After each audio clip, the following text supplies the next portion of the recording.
afternoon. Number 21. May or may not be taking a break. I feel like I've been too hyper or too involved. I don't know if it's good or bad. But at any rate, before I begin, I wanted to allude back to a previous conversation about the relief of confession to the prisoner is the same as the relief of confession of something for which you feel truly guilty. And I was trying to struggle to describe how or in what way do I think they must be different. Even though they are the same, how must they be different? And I came up with the most awesome analogy for you. So here goes. These two things in the human body are also the same. Poop, like you're constipated, and a zit, as in when you pop it. Now, we human beings will watch zit popping videos, and we will feel also with the person much relief. Am I lying? But humans are not inclined to be so empathetic toward when somebody struggles with a bowel movement and finally attains release of the bowel movement. Oh, the person feels a relief of his inner pressure. I agree. I don't know if I've made my argument clear enough, though, because I'm trying to indicate one we share in, so it's both of us are receiving a joy out of that. So, and then the other one, only one person feels relief from, and most typically we say, well, they both say, oh, thank God. But so maybe you have a better vocabulary than I do. And I don't think I'll be able to cut that one up into a 30-second bit.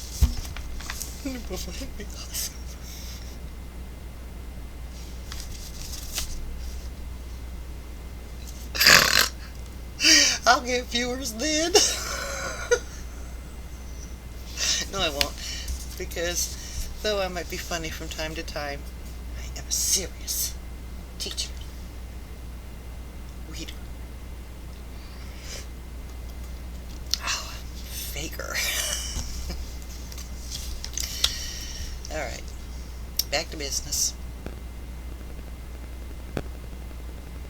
Oh, you know what? I'm going to try this word one more time. Talk is convinced that the inability to accept ambiguity in life is the precipitating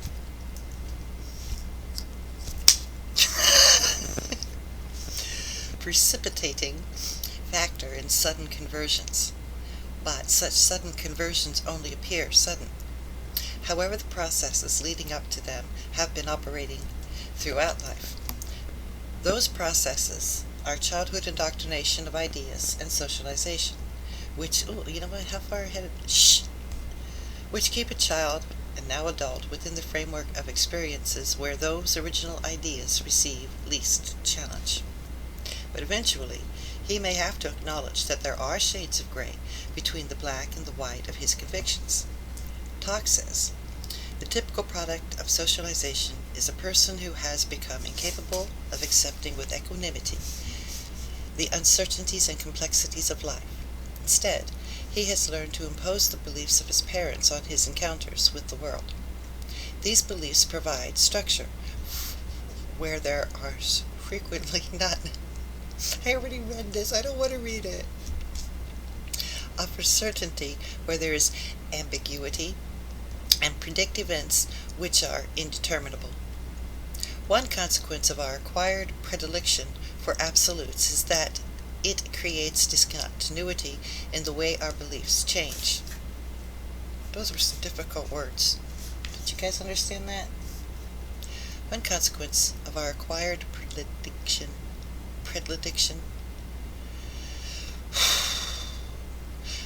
One consequence of our acquired really, really liking much the absolutes is that it creates discontinuity in the way our beliefs change. We are forced to live with unrecognized doubts and hidden inconsistencies. We strain to preserve consistency.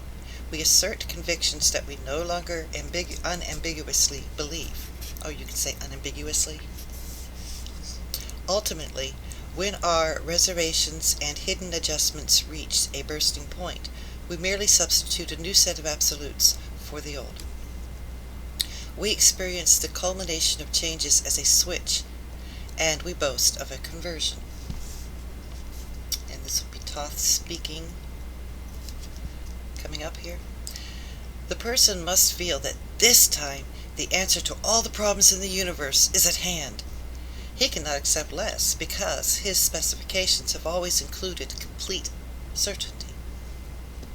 Eric Hoffer, in The True Believer, echoes such sentiments when he sees in the man who has just left the army the ideal convert to a cause.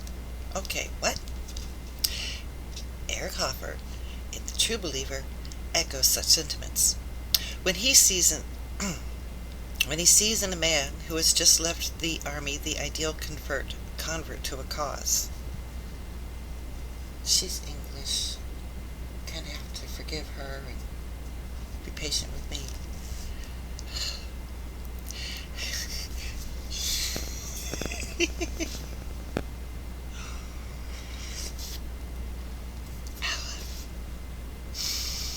Oh, it's giving me heartburn. Okay. After the security of the army, the freedom from taking responsibility, and the clear-cut routine from which no deviation was allowed, the free-for-all of civilian life is too much for him to cope with.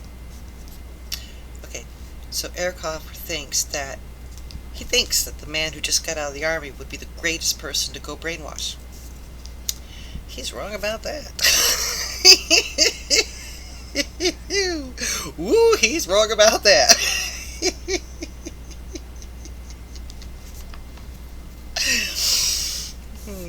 Private first class says so. Okay, the free-for-all of civilian life is too much for him to cope with. He wants to be given reasons for doing things. He wants to be told this or that is how it is and how it has to be. Robert Assagioli.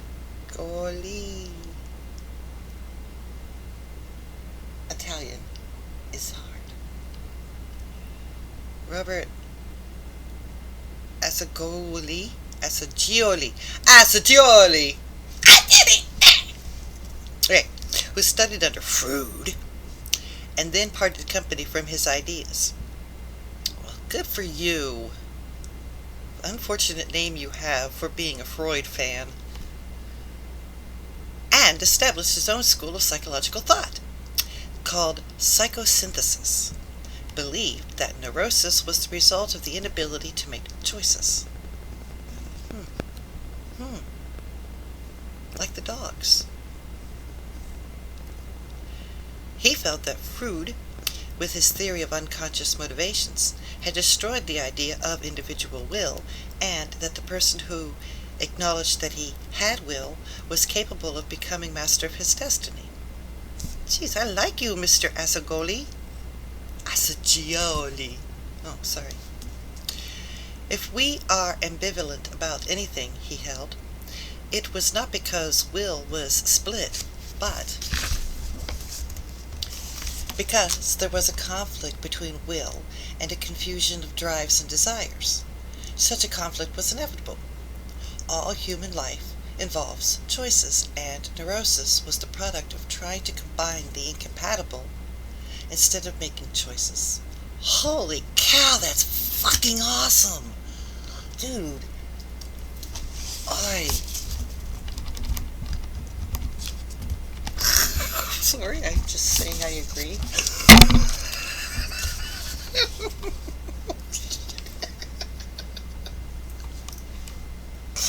No comment. may comment if you like. Totalism, perhaps, works by denying that there are choices to be made. Many authors have said that all mass movements are interchangeable, and that the person who is suited to become a fascist could as easily become a communist, because both organizations are equally authoritarian in approach. An experiment carried out by Canadian psychologist Thelma Coulter showed that fascists and communists shared a tendency not to be able to handle ambiguity. She found, I think I said it wrong again. Ambiguity. Okay, I said it right. She found from the attendance at meetings of both that they could not tolerate doubt or uncertainty and wanted decisions to be taken at once or actions to be instigated. Discussion they interpreted as criticism. Well, why? Why in the world of human beings, each with their each individualitynesses, cannot we discuss and learn how to do things? Why? I don't understand us. I don't understand us at all. But Crutchfield, an American psychologist, ran an experiment designed to test the personalities of those who were found to be high conformers. He discovered that they tended to be more anxious, more conventional in what they believed and how they behaved and dressed, more authoritarian and less capable of tolerating uncertainty and ambiguity, less than nonconformist types. He also found that they had lower self-esteem and less insight into their own motivations. They tended to describe themselves as obliging, optimistic, efficient, determined, patient, and kind. It has been noted by those who have studied the characteristics of young people who join cults, example Dorman, must have been an author she's referring to here in parentheses, that the cultist is usually a person whose early life was spent in an oppressive religious atmosphere in an authoritarian home. He had therefore rejected one ideology for another in the way that Talk described. The individual who has found a new set about the individual who has found a new set of absolutes must work hard, however, to keep them operational. The result, as described by Talk, can apply to any adherent of any life cause. Talk saying, beliefs, once adopted, become vested interests and are actively defended.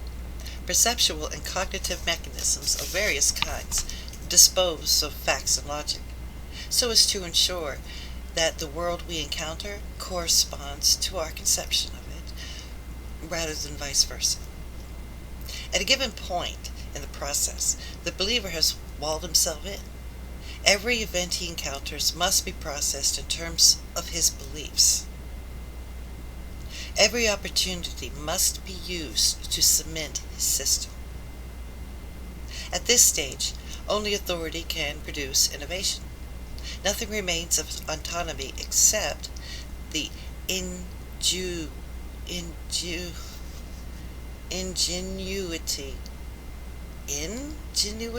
exercised in the all-consuming expertise of ensuring his wise coolness of being a smart person to make promotion toward the thing and make it all happy, yummy, yummy. Exercised in the all-consuming enterprise of ensuring that real autonomy can never be regained. Oh no, that's not the right interpretation, is it? Probably not. I don't even know what that word means. Ingenuity. The ingenuity. Oh well. Sorry.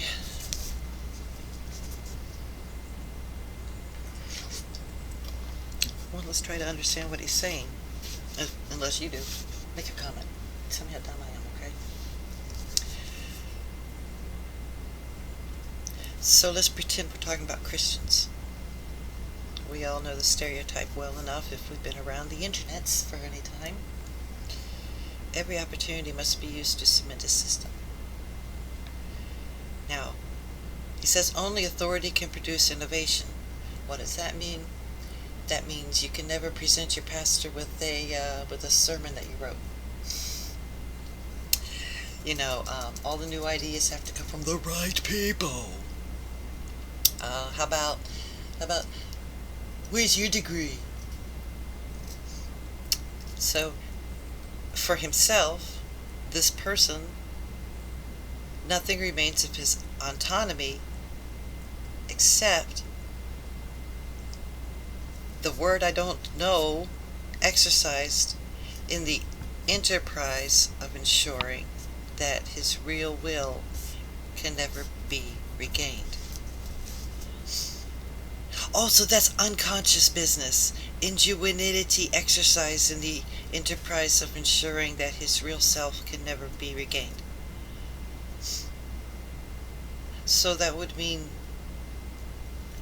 how adept he makes himself at suppressing his concerns or his doubts, or how much rationalization he puts into things.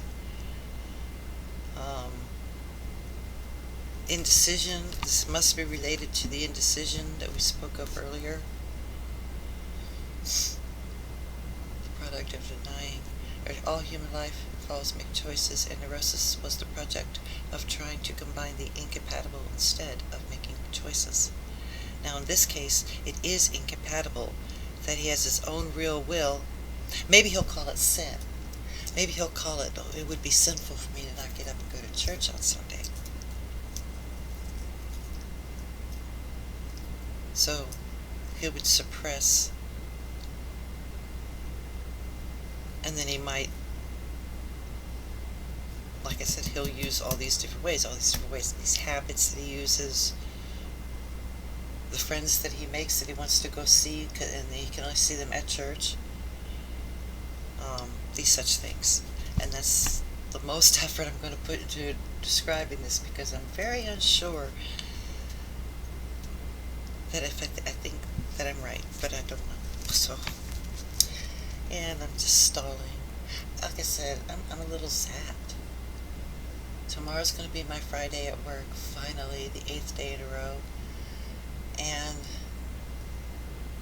I'm zapped. I've had a lot of energy this week. I've been high, down, low, up, hyper, and my focus was basically, how do YouTubers start their thing? So, when I thought about those different commercials, I said to myself, oh great, yay, I got ideas.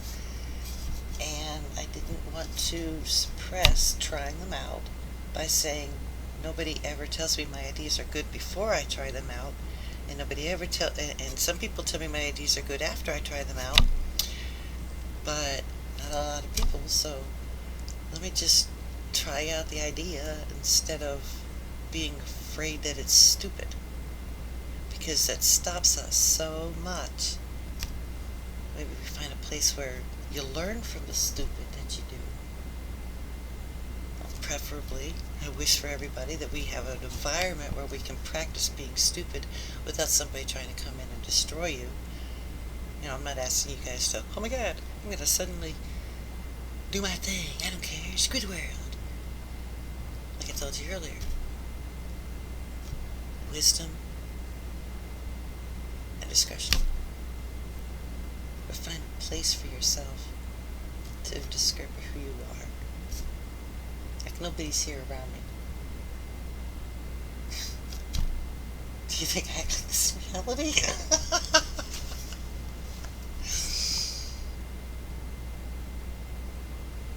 Anyhow. I may or may not take a break, but that's okay, because I may or may not have viewers who are going to be waiting on the next video. So, yeah, I'm done. I may take a break, I don't even know yet.